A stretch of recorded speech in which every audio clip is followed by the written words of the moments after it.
many reasons why this is very near and dear to me, but I think the most important reason is because of the fact that it's no secret. I mean, we love Walt Disney very much, and we were very fond of him as a human being, aside from being a great boss. And when we first played our ideas for Mary Poppins for Walt Disney, we played this song among a couple of other things that we'd written that we thought would work nicely for the picture. And we did a lot of talking that day. And I remember at the end of this meeting, long meeting, he said, "Play me that Bird Lady song again." So I played it again. And he said, "That's the key to the whole story, isn't it?" He said, "That's right, Walt, that's it." And that's the day he put us under contract. So it means a lot to me. He did. That was the day that he put us under contract to him.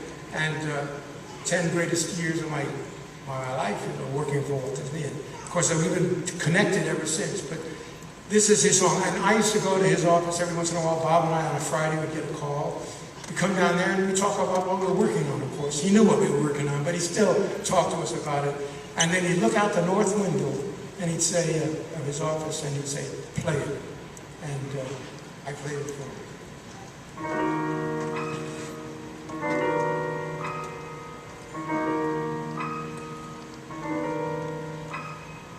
Early each day to the steps of St. Paul's, the little old woman comes. In her own special way, to the people she calls, "Come buy my bags full of crumbs. Come feed the little birds, show them you care, and you'll be glad if you do. Their young ones are hungry, their nests are so bare.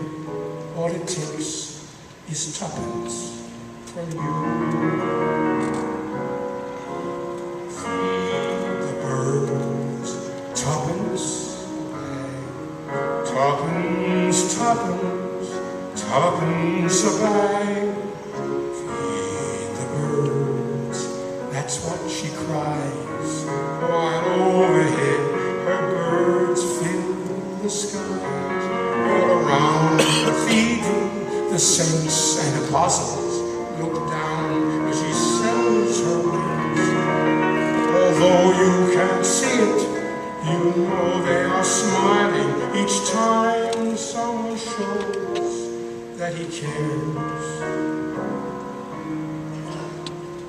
Though her words are simple and few, listen, listen, she's calling to you.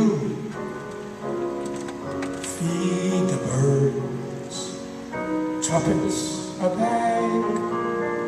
Tuppence, tuppence, tuppence a bag.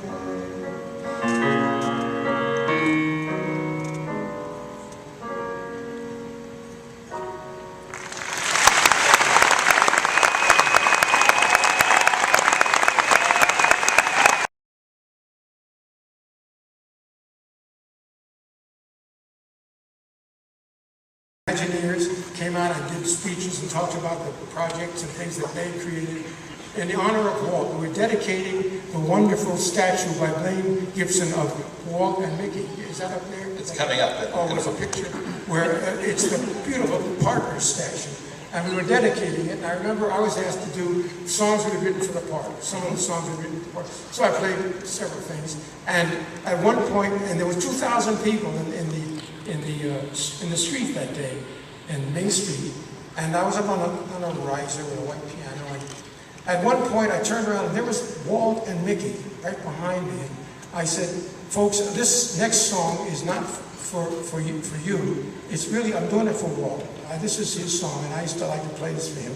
And I proceeded to play "Feed the Birds," and I got to the very end of it, where just tuppence with a little run on the piano.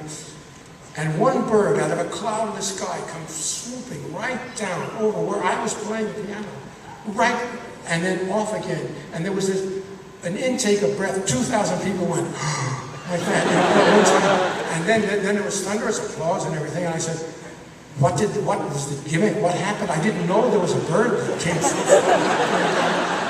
And I came backstage afterwards and I said to Tim, "Tim, what happened?"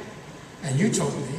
I said, Walt visited us. Walt visited us, and I thought that was a great moment. He said, thank you.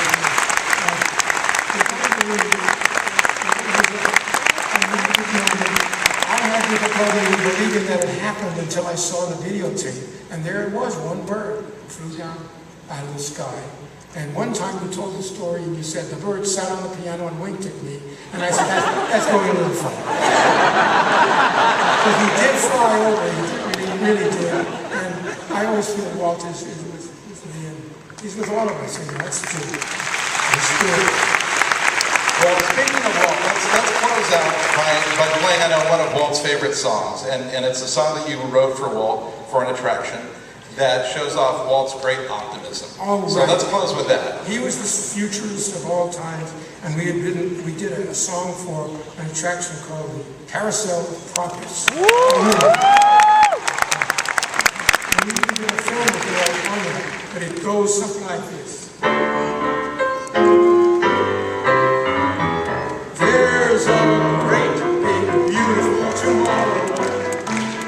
Shining at the end of the day. There's a great, big, beautiful tomorrow. And tomorrow, just a dream away.